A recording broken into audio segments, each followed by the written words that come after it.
Бура од реакции во јавност откако газдата на Пуцко Петрол, Асмир Јаховски, кој е осомничен дека заедно со бизнисменот Радко Капушевски испрале 160 милиони евра за набавка на отровен мазут и го труеле народот, заложи 2 милиони евра, излезе од шутка и се обезбеди да седи дома додека не почне судскиот процес. Додека за набавка на отровен мазут, злоупотреба на стотици милиони и со милиони евра во джеп може да се купи слобода, делот осудените за тероризам од случајот 27 април остануваат во затворите и се гневни на судиите.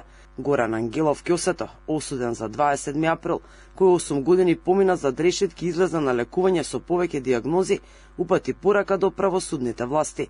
Тој вели дека после одлуката за Јаховски нема намера да се врати во затвор.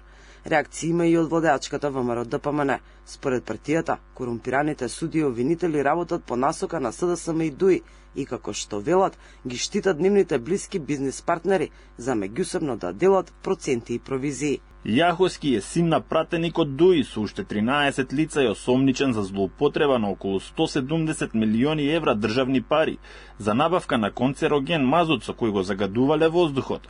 Криминалците од СДС и ДУИ и нивните бизнис фаворити како Јаховски, поради лукративни причини, провизии и бизнис делки, го труеле народот со канцероген мазут поради екстра профит и направиле огромен криминал. Претходно, судот и обвинителството се врзаа во чвор за притворот на Јаховски и остана нејасно кој го пушти во домашен притвор, кој каков предлог дал, кој побарал домашен наместо ефективен притвор и дали обвинителката се согласила, па потоа се предомислила за куќниот притвор на газдата на Пуцко Петрол. Откако Јаховски беше пуштен дома и јавноста бурно реагираше, обвинителството за организиран криминал ја обжали одлуката. По 3 дена институционални објаснувања се одлучи Јаховски сепак да замине во шутка.